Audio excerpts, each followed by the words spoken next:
Hello friends, Gujarati રસોડુમાં તમારું સ્વાગત છે અને હું છું પલક.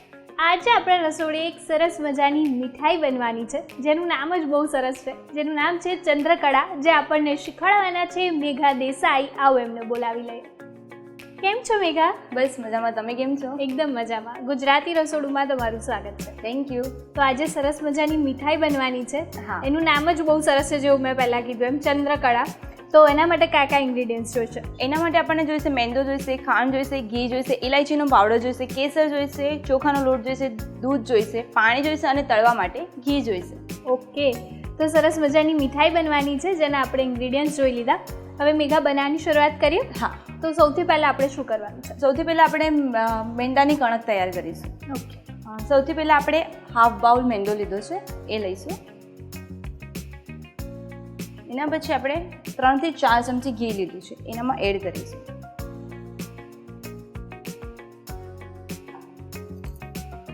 ઘી એટલું લેવાનું છે કે આપણે જેવી રીતના મુઠ્ઠી વળે ને એટલું મોણ લેવાનું છે. ઓકે. જો ઘી વધારે બી ના પડવું જોઈએ અને ઓછું પણ ના પડવું જોઈએ. ઘીને આપણે બરાબર આનામાં મિક્સ કરી લઈશું. મોણ બરાબર મિક્સ થઈ ગયું છે. હવે આપણે એની કણક, એના માટે આપણે દૂધ લીધું છે. દૂધને બહુ ગરમ કરી લેવાનું છે, પણ બહુ ગરમ પણ નહીં ને બહુ ઠંડુ નહીં, મીડિયમ ક્વોન્ટિટીમાં કરવાનું છે. હા, નવશેકું કરવાનું છે. હવે આપણે એનામાં ધીમે ધીમે દૂધ ઉમેરતા એની કણક તૈયાર કરીશું. આ લોટ બહુ ઢીલો પણ ના થઈ જવો જોઈએ અને બહુ કઠણ પણ ના રહેવો જોઈએ, મીડિયમ ક્વોન્ટિટીમાં બાંધવાનું છે. આપણે જે આપણે દૂધથી જ આખી કણક છે તૈયાર કરવાની છે. હા, આપણી કણક તૈયાર થઈ જવાય છે. તો તમે જોઈ શકો છો આપણી મેંદાની કણક તૈયાર થઈ ગઈ છે. હવે આપણે એને 2 થી 5 મિનિટ આપણે રેસ્ટ આપવો હોય તો આપી શકીએ છીએ, અને આપણે ઇન્સ્ટન્ટલી પણ બનાવી શકીએ છીએ. કણક તૈયાર થઈ જાય પછી આપણે એના 7 લુવા કરવાના છે અને 7 રોટલી બનાવવાની છે. ઓકે. આપણે એને 1 થી 2 મિનિટ રેસ્ટ આપીશું અને પછી આપણે આગળની પ્રોસેસ કરીશું. ઓકે. તો આપણી કણક તૈયાર થઈ ચૂકી હશે. હવે આપણે એના 7 લુવા કરીશું.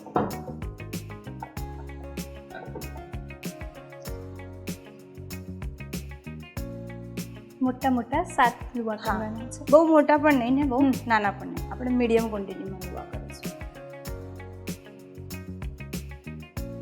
આપણે 7 એક સરખી જ રોટલી વણવાની છે. હા, આપણે 7 એક સરખી જ રોટલી વણવાની છે. થોડુંક રોટલી નાના મોટી થઈ જાય તો ચાલશે, પણ બની શકે ત્યાં સુધી આપણે એક સરખી જ રોટલી વણીશું. હવે આપણે 7 રોટલી વણી લઈશું. આપણે એનામાં થોડું અટામણનો યુઝ કરીશું. આપણે જેવી રીતના રોટલી બનાવી છે એવી રીતના આપણે રોટલી તૈયાર કરીશું. થોડી પતલી રાખવાની છે, બહુ પતલી પણ નહીં અને બહુ જાડી પણ. મેંદો છે એટલે સરસ ખેંચાઈને નાની એવી રોટલી આપણને જેવી જોઈએ છે એવી પ્રમાણે તૈયાર થશે. આપણે લોટ એ બહુ ઢીલો ને બહુ કાઠો નથી લીધો, એટલા માટે આપણને અટામણની જરૂર પણ બહુ નહીં પડે. એટલે લોટ બાંધવામાં ખાસ ધ્યાન રાખવાનું કે બહુ ઢીલો પણ ના થઈ જાય અને કઠણ પણ ના રહે. હા, જો કઠણ થઈ જશે તો ચંદ્રકળા બને સરખી નહીં બને.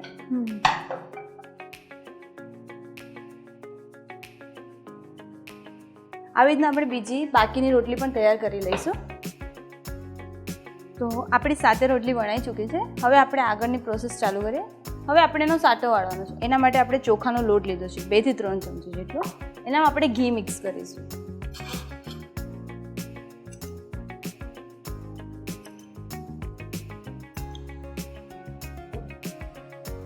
એટલે પોરિંગ કન્સિસ્ટન્સી થાય એટલું આપણે ઘી અંદર એડ કરવાનું છે.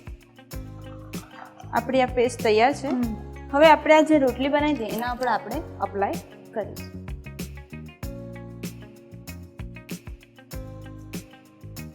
આપણે ચોખાના લોટના બદલે આરા લોટ છે, મેંદો છે, એ પણ લઈ શકીએ છીએ, પણ ચોખાનો લોટ એટલા માટે લેવાનો કે આપણે જ્યારે પૂરીને તળીશું ને ત્યારે એના પડ બહુ સરસ રીતના છૂટા પડશે.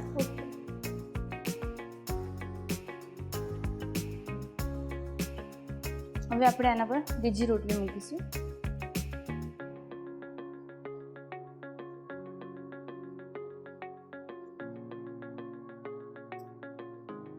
તો આ ચંદ્રકળા છે એ કોઈ ખાસ ઓકેઝન પર બનતી હોય છે, જેવી રીતે દિવાળી છે કેવી રીતે, કે એમ પણ બનતું હોય છે?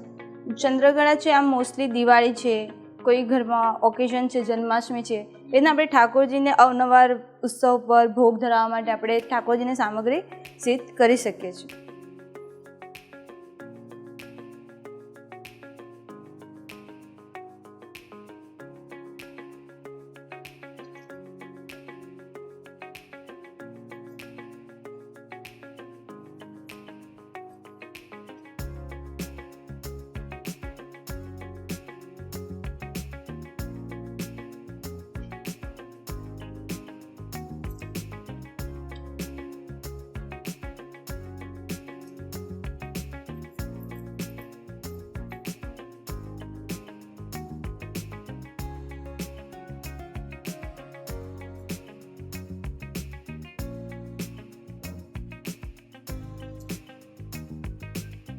આપણે 7 રોટલી પર આવી રીતના લેયર તૈયાર કરી દઈશું.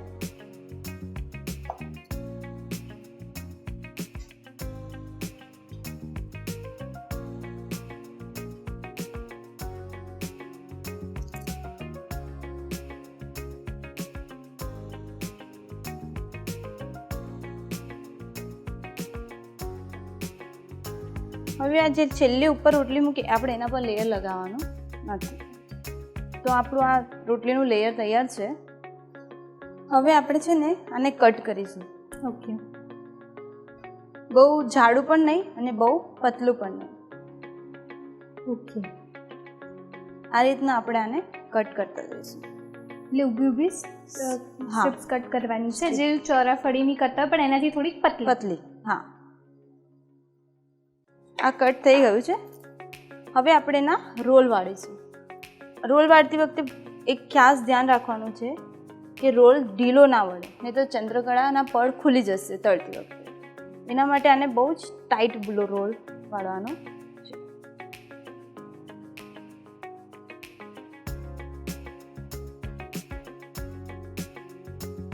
ને અહીંયાથી એકદમ ફિટ કરવાનું છે અને આને આડું અવળું ને એકદમ સીધું રીતના પ્રેસ કરવાનું છે. ઓકે.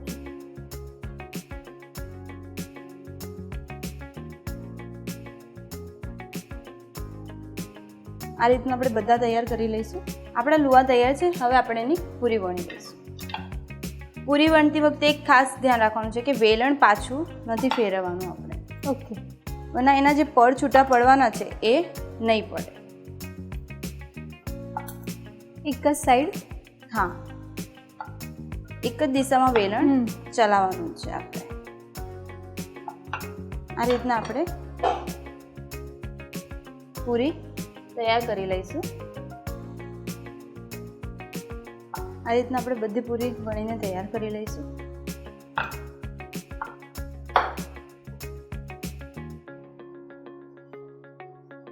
આપણી પૂરી બનાવીને રેડી થઈ ગઈ છે. હવે આપણે ઘી ગરમ થાય ત્યાં સુધી આપણે આની ચાસણીની પ્રોસેસ કરી લઈએ. ઓકે. આપણે 1 કપ ખાંડ લીધી છે. ખાંડ ડૂબે એટલું આપણે પાણી લઈશું.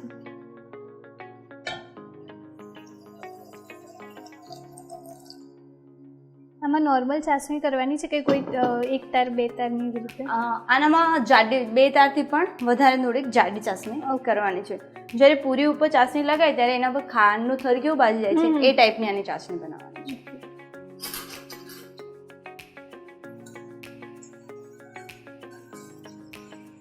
જ્યાં સુધી ખાંડ ઓગળશે ત્યાં સુધી આપણે એને હલાવતા રહીશું સાથે. આપણી ખાંડ ઓગળી જવાય છે અને આપણું ઘી પણ થઈ ગયું છે. હવે આપણે આ પૂરીને તળી લઈશું.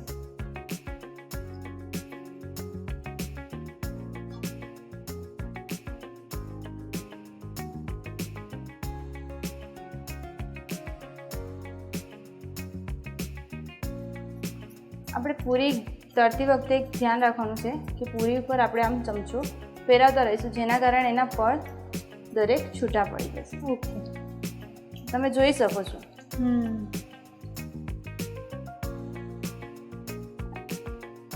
અને આપણે ગોલ્ડન બ્રાઉન થાય ત્યાં સુધી આપણે તળીશું.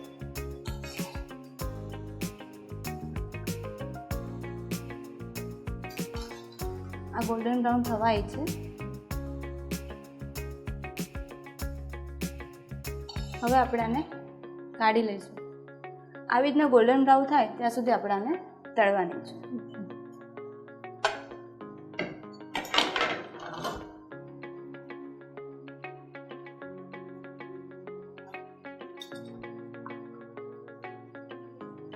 તમે જોવો છો કે ચંદ્રકળા તળ્યા પછી કેવી એના પડ દરેક છૂટા પડી ગયા છે. હવે આપણે આ જ રીતના બીજા તળી લઈશું. એના પછી ચાસણી તૈયાર થાય તો આપણે ચાસણીમાં એને ડીપ કરી લઈશું. આપણી ચાસણી ઓલમોસ્ટ થઈ જવાય છે ને આપણી પૂરી પણ તળાઈ ચૂકી છે. હવે ચાસણીમાં આપણે ઇલાયચી પાવડર એડ કરીશું. આપણે અડધી ચમચી જેટલો ઇલાયચી પાવડર લીધો છે, એ એડ કરી દઈશું.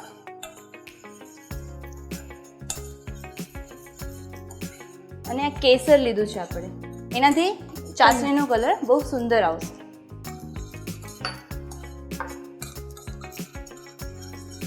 હવે આપણે આ જે ચંદ્રકળા તૈયાર કરી છે એ ચાસણીમાં આપણે ડીપ કરીશું. જોઈ શકો છો તમે આ રીતના.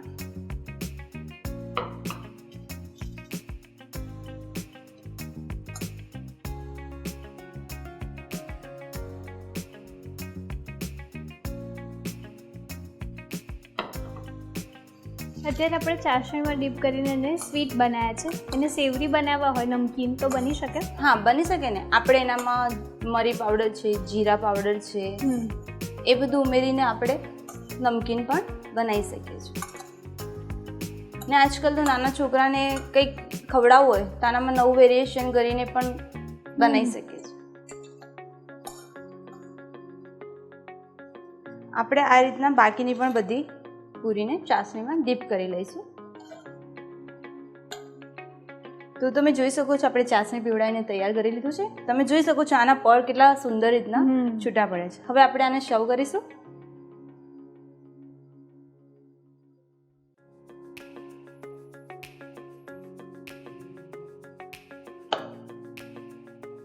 ટેસ્ટમાં તો સરસ હશે પણ દેખાવમાં જ બહુ જ સરસ લાગે છે. એ તો છે. હવે આપણે આને ઉપર ગુલાબની પાંદડીથી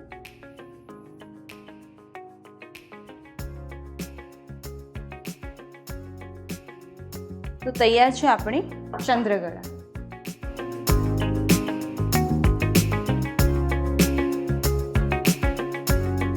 તો સરસ મજાની મીઠાઈ ચંદ્રકળા બનીને તૈયાર છે. તમે પણ તમારા ઘરે ચોક્કસથી આ રેસીપી ટ્રાય કરજો અને અમને આ વિડીયોના કમેન્ટ સેક્શનમાં જણાવજો કે તમને આ રેસીપી કેવી લાગી.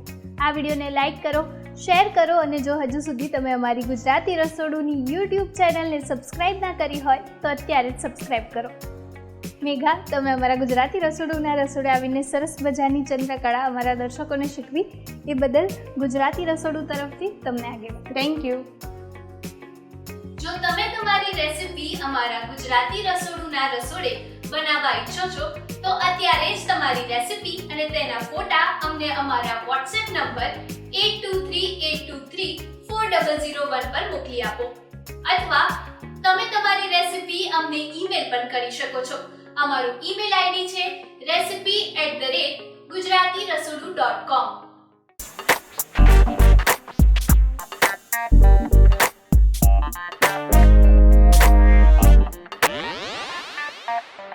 Yeah.